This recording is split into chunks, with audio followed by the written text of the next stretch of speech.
abogado Marcelo Bodero, socio fundador de M. Bodero y Asociados. ¿Cómo se encuentra el panorama legal de las empresas y de los negocios turísticos? Bueno, muy complicadas.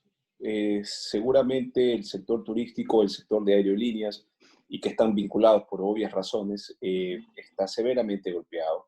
Usted mencionaba antes en la parte previa de la entrevista los restaurantes, los hoteles. Conozco porque hemos sido asesores de cadenas empresariales de franquicias, sobre todo importantes que operan en el país y a día de hoy están operando a pérdida. No obstante la reducción de jornadas laborales, reducción de nómina, es decir, despidos, por fuerza mayor o por la causal que fuese, pero básicamente debido a la baja demanda, no baja, a la demanda nula. Hoy usted va a un hotel de la categoría que fuese, pues y encuentra un aforo del 10% como mucho. A veces ni eso, 5%. Lo propio ocurre, por supuesto, con restaurantes, aunque en algunos sectores del país, por ejemplo, el caso concreto de Guayaquil, San Borondón, algunos cantones, hay algo más de apertura debido a la semaforización. Pero, como usted comprenderá, el grave problema es que los negocios micro, pequeños y medianos, las MIPYMES, son negocios que por su naturaleza tienen una rotación de capital casi que diaria. No tienen, no es frecuente encontrar capacidades de ahorro o reservas como las puede tener una empresa de otras dimensiones, que de hecho les permite o les permitiría a muchas de estas sortear esta circunstancia básicamente usando reservas, es decir, comiéndose el ahorro, pero el negocio se mantiene, no obstante que la reserva se agote. En el caso de una MIPYME no es así. Son dineros de caja a veces diarios o semanal. No se diga 4 meses que lleva. Hay normas que permiten a estas empresas, las MIPYMES, poder saltar un poco, sortear este bache.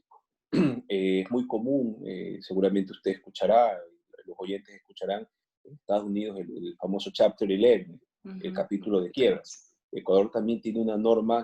Muchas de estas empresas pueden acudir a este capítulo, esta norma ecuatoriana, que es la ley de concurso preventivo, que lo que permite es proteger a las pequeñas, medianas empresas, a la grande también, pero estamos hablando de MIPYMES respecto de acreedores. Y es una norma interesante porque a día de hoy existe una serie de normativas que son públicas en materia laboral, en materia fiscal, e incluso en respecto de servicios básicos, que hablan pues de prórrogas en el pago de plazo, de las obligaciones, tanto de capital o de intereses. El Banco del Pacífico anunció un producto financiero bastante interesante que es un crédito a 6 meses sin pago de capital ni intereses, con lo cual pues se puede generar, y básicamente capital de operación. La CFN también tiene un producto financiero similar. Entonces, hay mecanismos que el Estado ecuatoriano está implementando, por un lado el financiero, por otro lado servicios básicos, por otro lado temas tributarios, pero siempre queda el estrictamente privado, que es un problema. ¿A qué me refiero?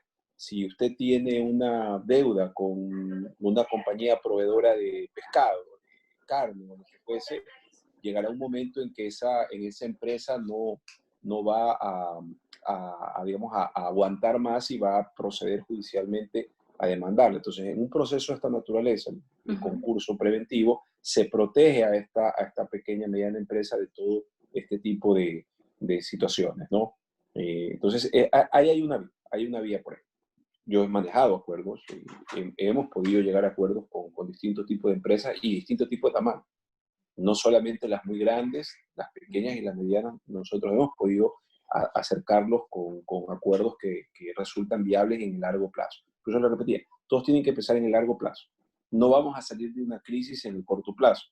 Entonces, si pensamos en el largo plazo, lo piensa en el largo plazo el proveedor, el banco, el prestador de servicios básicos, etcétera, etcétera. Sí, esa es la ruta, creo yo. La inversión. ¿Cree que puede ser un buen momento, a pesar de todo este tema de pandemia, invertir en el sector turístico? Es una pregunta compleja. Cuando hay crisis hay oportunidades, eso es natural. Y el empresario, y el ecuatoriano, por cierto, tiene una tasa de emprendimiento muy importante en el Ecuador, de las más altas del mundo, siempre encuentra la solución, siempre hay. Ya se habla de mercados futuros, vender paquetes a futuro. Se está pensando en Galápagos, por ejemplo, cómo cómo solucionar la problemática de Galápagos que vive exclusivamente, y es una isla, vive exclusivamente del turismo.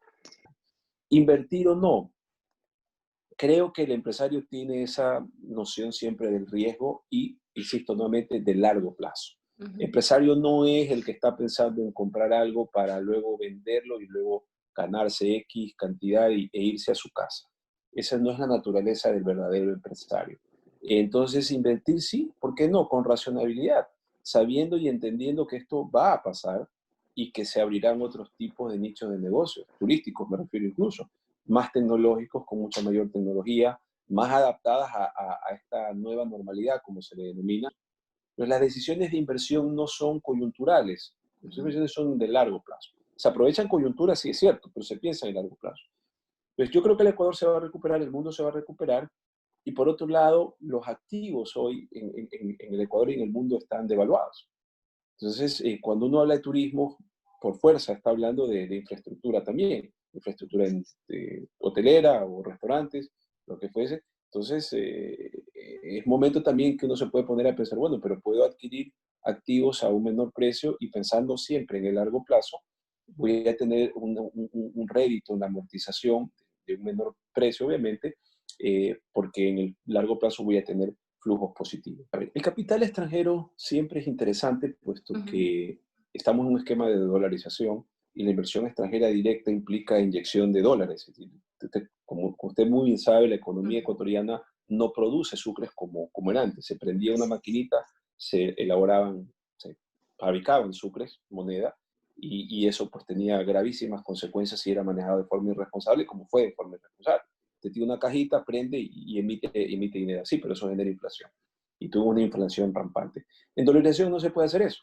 Usted no tiene máquina, pero Ujú. necesita los dólares. ¿Y los dólares de dónde vienen? Como no se reproducen, los dólares solamente llegan a través de exportaciones o de inversión extranjera directa o remesa, por ejemplo. Entonces, la inversión extranjera directa desde el punto de vista de la macroeconomía del país siempre es muy necesaria, desde el punto de vista de la macroeconomía.